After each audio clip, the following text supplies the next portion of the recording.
I never thought betrayal could taste like cheap champagne and wilted roses. But there I was, staring at the empty seats where my family should have been. My wedding day, the one I'd planned for 2 years. Down to the wildflower centerpieces and the acoustic cover of At Last, had turned into a ghost town because my parents decided my little sister's high school graduation was the real milestone worth celebrating. And in that hollow silence, as the organist awkwardly packed up her sheet music, I made a decision that would unravel us all. I'd become her, body and soul, and make them pay for every skipped hug, every later Riley excuse, until regret was the only legacy they left behind. It started with a whisper in the dark, a secret I'd buried deeper than the foundation of our family's crumbling colonial in suburban Detroit. They say blood is thicker than water, but mine had always run cold, diluted by years of being the invisible middle child. My name is Riley Harper, 28 years old, a graphic designer scraping by in a one-bedroom apartment off 8 Mile Road. The kind of place where the walls are thin enough to hear your neighbors' arguments bleed into your dreams. Growing up, I was the reliable one, the straight-A student who volunteered at the animal shelter, the daughter who mowed the lawn without being asked, the sister who covered for Ava's screw-ups because that's what big sisters do. Ava, my golden child little sister, for years younger, with her effortless charm and Instagram-ready smile, got the passes. The late nights at parties? I'd forged the notes from school. The fender bender she caused at 16. Totaling Dad's truck? I took the blame, grounding myself for months while she snuck out anyway. Family protects family, Mom would say, her voice like saccharine iced tea, as she smoothed Ava's hair and shot me a look that said, "You're the strong one, Riley. Act like it." But the real knife twist came junior year of college, when I dropped out to pay for Ava's emergency appendectomy after she lied about having health insurance. I was studying art at Wayne State, dreaming of exhibits in galleries downtown, but one phone call from Mom. "She's your sister, Riley." Blood first, and I was waitressing doubles at a dive bar off Woodward Avenue, my sketchbooks gathering dust. That debt hung around my neck like a noose, but I swallowed it, because Harpers don't air dirty laundry. Not in our neighborhood, where the lawns are manicured and the minivans gleam under sodium streetlights, where appearances are the currency that buys you invitations to the block parties and nods from the PDA moms. Fast forward to my engagement. Jake and I met at a Tigers game tailgate. Him in his faded Wayne State hoodie, me spilling nachos on his lap like a meet cute from a rom-com. He was steady, the kind of guy who fixed your leaky faucet without making you feel stupid for calling. We got engaged under the fireworks at the Detroit riverfront. His grandma's ring, a simple gold band with a tiny sapphire, slipping onto my finger as the crowd cheered for some pop hit blaring from the speakers. I wanted a small wedding. Nothing flashy. 50 guests at St. Mary's Episcopal. Barbecue ribs from Slows to go instead of filet mignon. A playlist of Motown classics to dance off the cake. Mom and Dad promised they'd be there. Front row. Tears in their eyes like every Hallmark movie they'd force us to watch on Christmas Eve. Then came the bomb. Dropped over speakerphone 2 weeks before the date. "Riley, honey, we have to talk," Dad's voice crackled, the hum of the TV in the background like white noise to his guilt. "Ava's graduating valedictorian. Full ride to U of M. It's her moment, you understand, right? Weddings come and go. But this is once in a lifetime." Mom chimed in, her tone all faux sympathy. "We'll make it up to you, sweetheart. Fly out for the anniversary or something."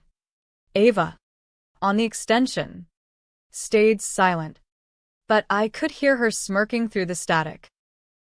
My fiancé. My vows. My day, traded for her cap and gown photo op. I hung up, smashed the phone against the kitchen tile, and sobbed until Jake held me like I was porcelain about to crack. The church was half empty that Saturday. Jake's buddies from the auto plant, a smattering of cousins who'd driven in from Toledo, his mom dabbing her eyes with a lace hanky. No Harpers. Just me, in ivory lace from a thrift shop in Ferndale, walking down the aisle to Canon in D, played by a nervous organist who'd seen too many no-shows. Jake squeezed my hand at the altar, whispering, "We're enough. Just us." But as the priest droned on about eternal bonds, all I could think was how my family had severed ours without a second thought. Vows exchanged, rice tossed like confetti in a pity parade, and we drove off in his beat-up Ford Escape, cans rattling behind us like mocking applause.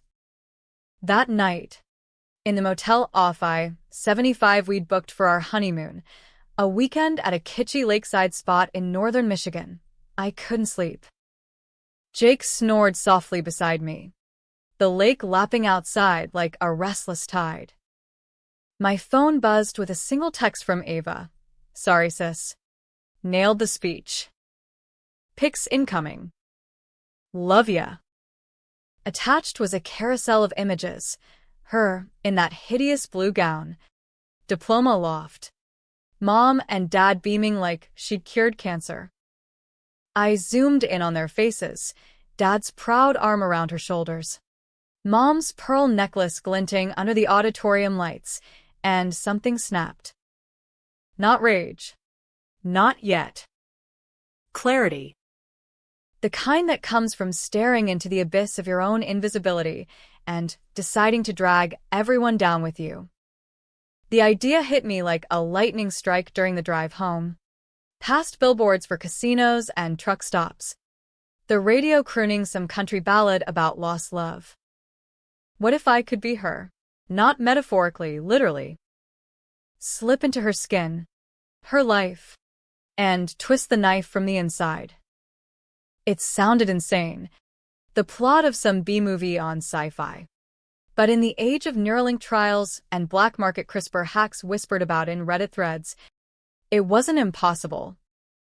I'd always been the tech-savvy one, fiddling with code in my off hours, building apps for freelance gigs. A quick search on the dark web, Tor browser, VPN layered like onion skin, led me to a forum called Echo Chamber, where desperate souls traded stories of neural echoes, experimental devices that promised to borrow consciousness for a night. Urban legend, mostly, but buried in the noise was a contact. Dr.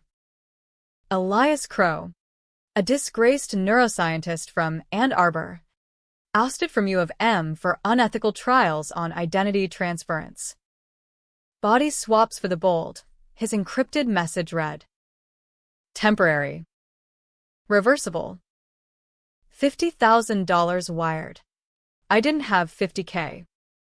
But Jake did, savings from overtime at the plant, meant for a down payment on a house in Royal Oak. I told him everything over takeout, lo mein in our apartment, the steam curling like secrets between us. This is crazy. He said. Chopsticks paused midair. You're talking sci-fi revenge porn, but his eyes softened when I laid out the betrayal, the years of erasure. If it heals you, I'm in. But promise me, no permanent damage. We wired the money that night, my hands shaking as the confirmation pinged. Crow met us in a dingy warehouse off the Detroit River, the air thick with rust and river rot. His lab a Frankenstein's dream of humming servers and jury-rigged helmets that looked like they'd been salvaged from a junkyard MRI. The Echo device, he explained in a gravelly whisper, his lab coat stained with what I hoped was coffee. It syncs neural patterns via quantum entanglement, Think of it as a digital out-of-body experience. You wake up in her body for 72 hours. She'll be Dormant in yours. Side effects minimal. Disorientation. Mild dissociation. But Riley, his eyes, sharp behind smudged glasses, pinned me. Intent matters. This isn't child's play. You're rewriting memories, not just borrowing skin. I signed the waiver on a cracked iPad. Jake's hand heavy on my shoulder. The helmet clamped down, cold gel oozing against my temples, and a low hum built like a migraine prelude. Visions flickered. Ava's laughter at prom. Mom's perfume. Dad's workbench in the garage. Then blackness. A falling sensation like the drop on the dream ride at the state fair. I woke to sunlight slicing through lace curtains. Her body sprawled on a twin bed piled with throw pillows from Target. Ava's room. Posters of Taylor Swift and K-pop idols peeled at the edges. Her valedictorian plaque gleaming on the desk like a taunt. I sat up, heart hammering, and caught my reflection in the vanity mirror. Ava's face staring back, all wide blue eyes and freckles dusted like cinnamon across her nose. My hands, slender, unscarred from years of calluses at the design firm, touched my cheeks, traced the unfamiliar curve of her jaw. "Holy shit," I whispered, her voice lilting out higher-pitched, laced with that Midwestern twang she'd picked up from Cheer Squad. Downstairs, the clatter of breakfast, Mom humming Fly Me to the Moon, Dad's coffee mug thunking on the Formica counter. Panic clawed at me, but I shoved it down, slipping into Ava's UGG slippers and a cropped hoodie that smelled like vanilla body spray. The stairs creaked under my borrowed weight, lighter, bouncier than my own, and I paused at the kitchen threshold, inhaling the scent of bacon and fresh brewed Folgers. Mom turned, spatula in hand, her bob haircut swinging like a pendulum. Morning. Sleepyhead. Big day. Interview with that sorority at U of M this afternoon. Eat up. Dad glanced up from his tablet, scrolling stock tickers, his salt and pepper beard twitching in a smile. Proud of you, kiddo. Valedictorian and future Phi Beta Kappa, you're unstoppable. No suspicion. No flicker of wrongness. Just the warmth I'd craved my whole life. Handed to Ava on a silver platter. I slid into her seat, forcing a giggle that felt like glass in my throat. Thanks. Guys. Last night was intense. They laughed, passing the orange juice, oblivious to the stranger in their daughter's skin. As I chewed the buttered toast, flaky, perfect, the way Mom always made it for her, a plan crystallized. 72 hours. Enough time to poison the well. Start small. Sabotage the sorority interview. Whispered doubts into their ears about Ava's perfect facade. Escalate. Dig up that old police report from the truck crash, the one I'd buried in the county archives, and leak it to the school paper. But the real gut punch? Convinced them Ava had run off with some boy from the graduating class, a scandal to eclipse her triumph. They'd chase shadows, question everything, until the favoritism curdled into doubt. The morning blurred into routine, Mom quizzing me on Greek letters over scrambled eggs, Dad recounting his glory days at Michigan Stadium, the Wolverines' maize and blue banners still pinned to the fridge. I nodded, smiled, played the part, but inside, Riley seethed. This was what they'd chosen over me, over Jake's steady hand, over the life we'd built from scraps. By noon, I was in Ava's Corolla, a hand-me-down Civic with bumper stickers from homecoming floats, heading to Ann Arbor.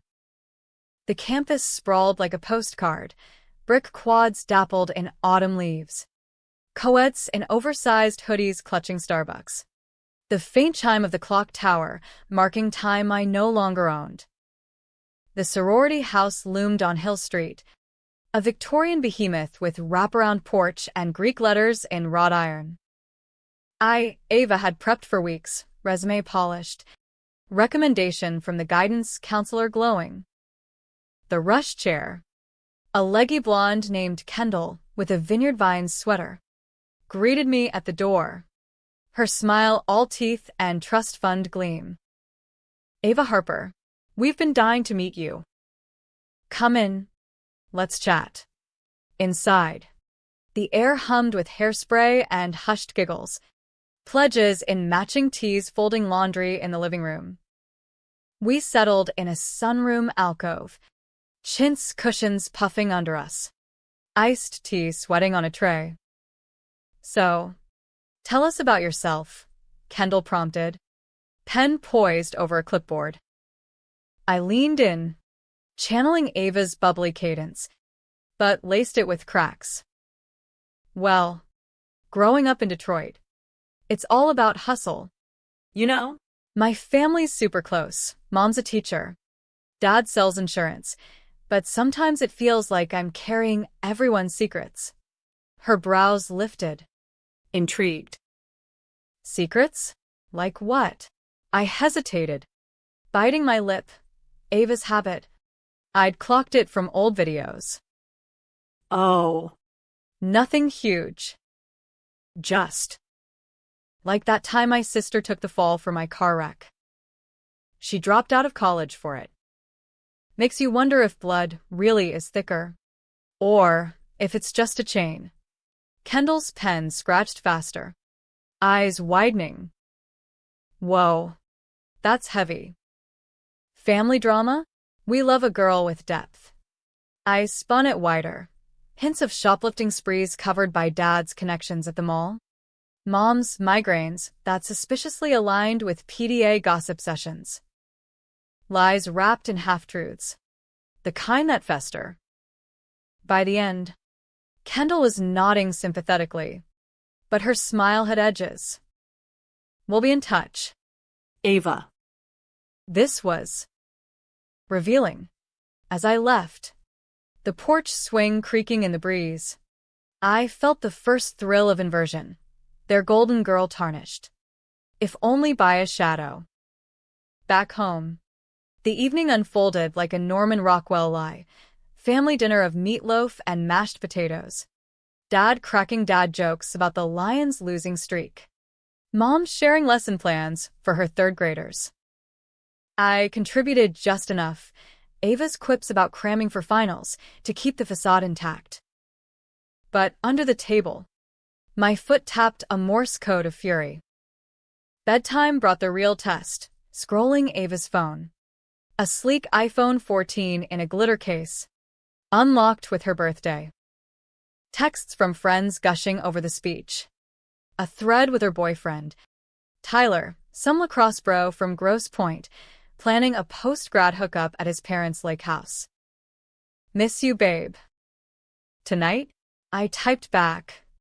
Can't. Family stuff. Rain check. Delete. Delete. Plant the seed of distance. Midnight found me in the attic.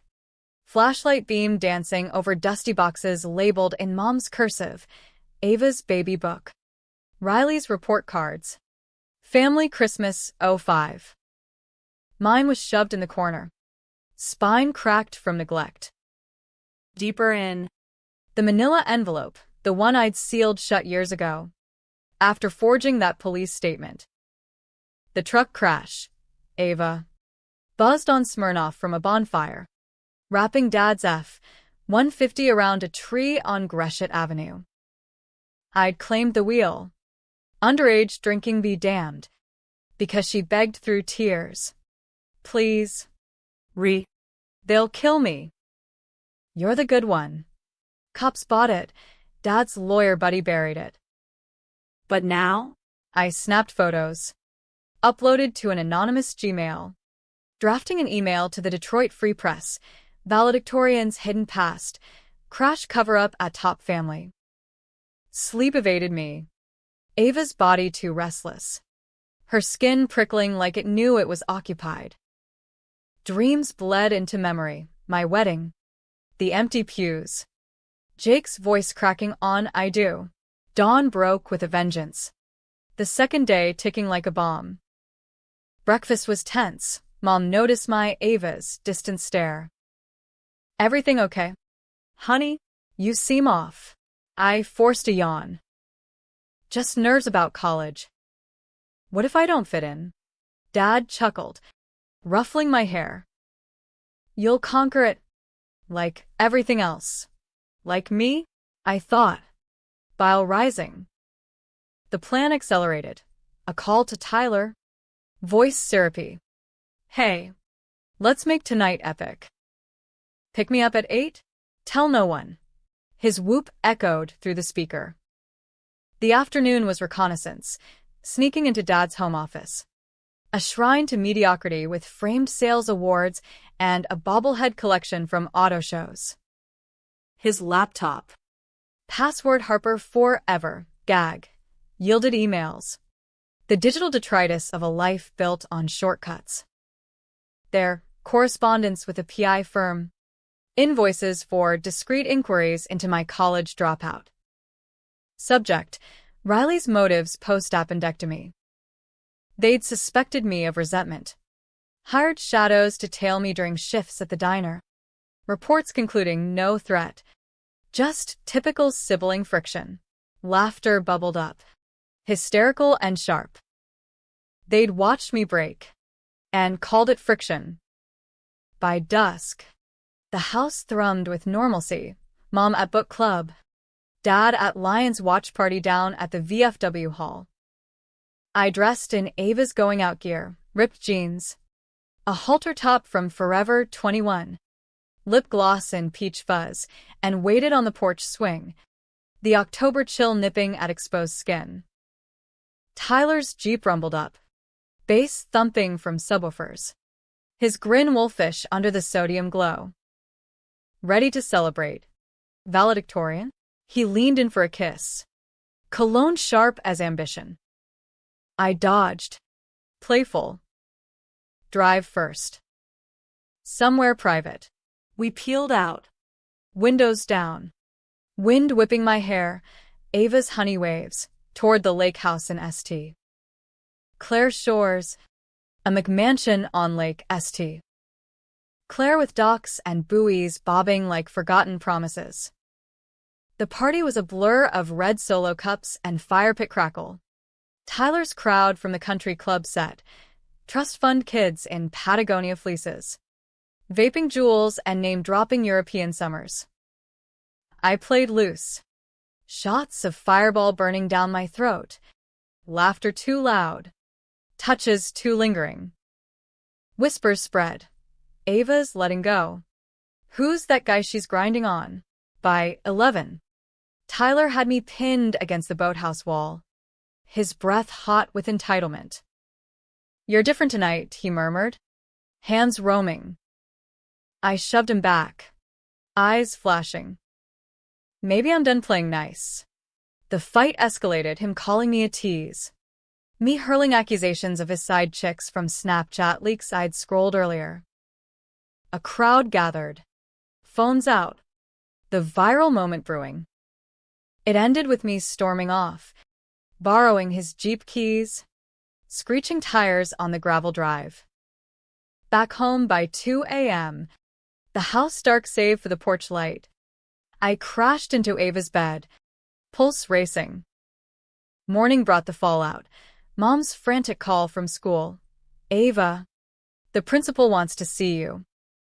Something about a party incident. Dad's face thunderous over cereal. Scrolling Twitter feeds where clips of the blow-up trended locally, valedictorian vibes gone wrong. I feigned tears. The Academy Award performance. I just wanted to unwind. Tyler was pushy. And I snapped. Sympathy flowed. But cracks spiderwebbed. Questions about her judgment. Sidelong glances at dinner. Day 3 dawned with urgency. The swap's timer a phantom tick in my veins.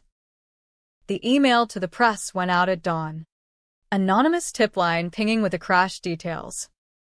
By lunch, voicemails piled up, reporters sniffing. The high school counselor scheduling an urgent chat. I pushed harder, a forged text to Kendall at the sorority. Forgot to mention.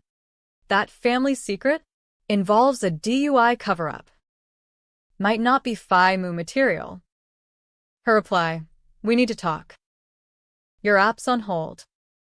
The inversion was sweet. Their perfect daughter fracturing under scrutiny, they'd never leveled at me. But doubt crept in. A worm in the apple. Staring at Ava's reflection, I saw not just her face, but echoes of my own pain, the way her eyes, so like mine, held a flicker of the same loneliness I drowned in. Was this revenge? Or just trading scars? Jake's text to his phone, now dormant in Crow's lab. Where are you? Ava's body freaking me out. Come back. Guilt gnawed, but I silenced it. The climax loomed. Family dinner. The night before the swap reverted. Mom had planned a celebration at Andiamo's, the Italian joint in Bricktown with Chianti and tiramisu towers. To new beginnings, she'd said, oblivious. The restaurant buzzed with after-work crowds. Sinatra crooning from speakers. The scent of garlic bread weaving through linen-draped tables. We settled in a booth by the window, Detroit's skyline glittering across the river like fool's gold. Dad ordered veal parm.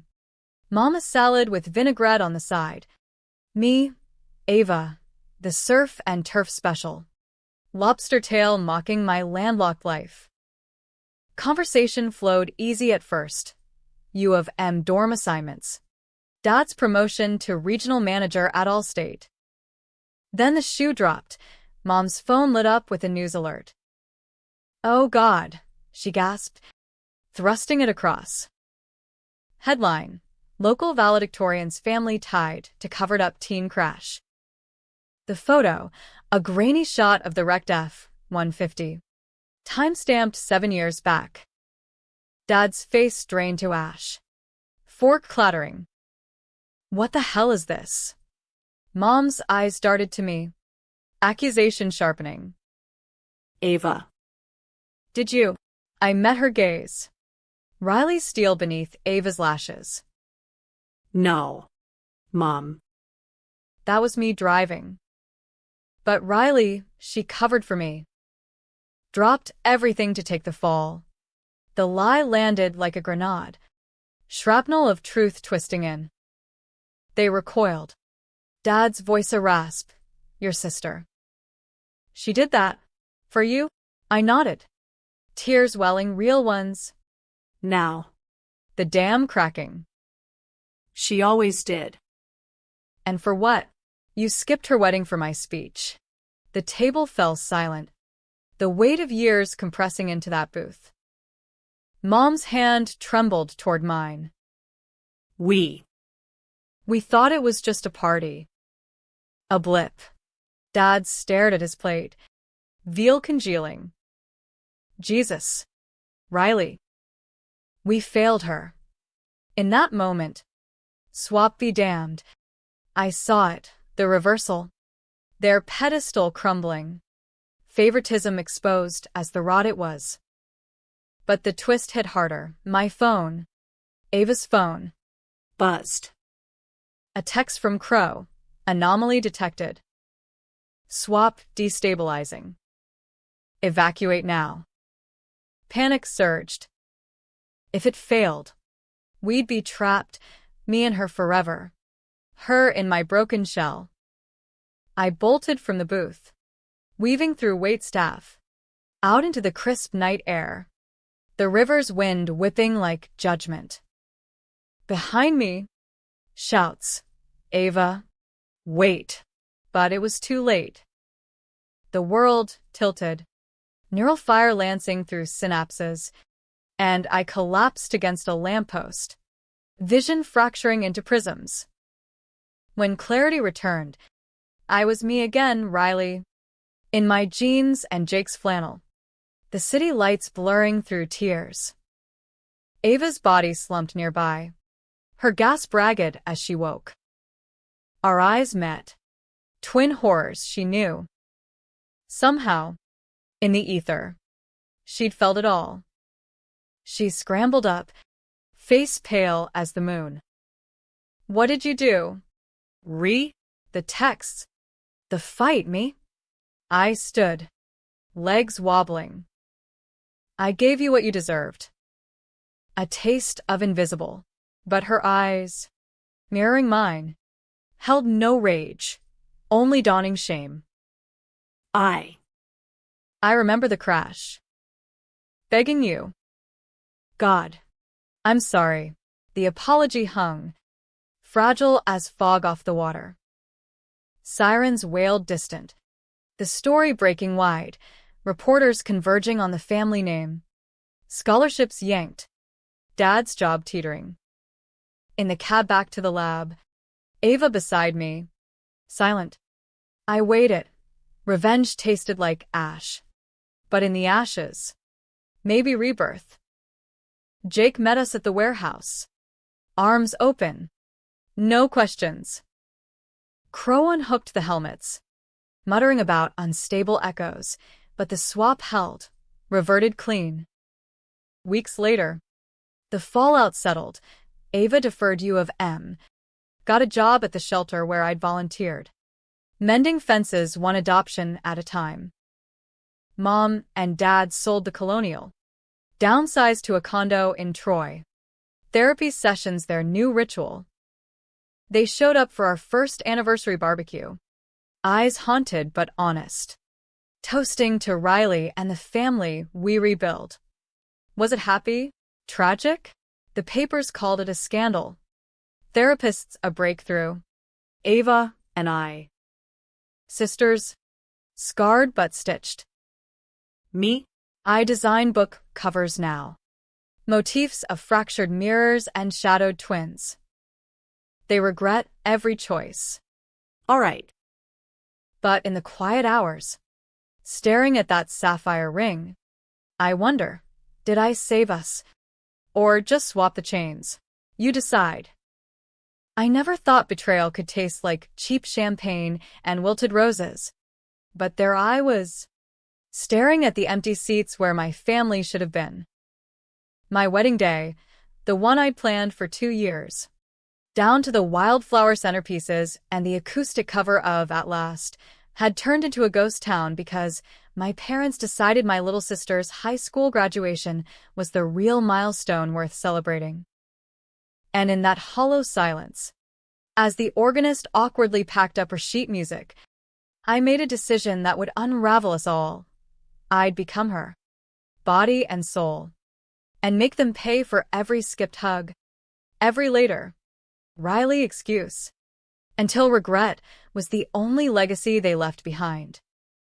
It started with a whisper in the dark, a secret I'd buried deeper than the foundation of our family's crumbling Colonial in suburban Detroit. They say blood is thicker than water. But mine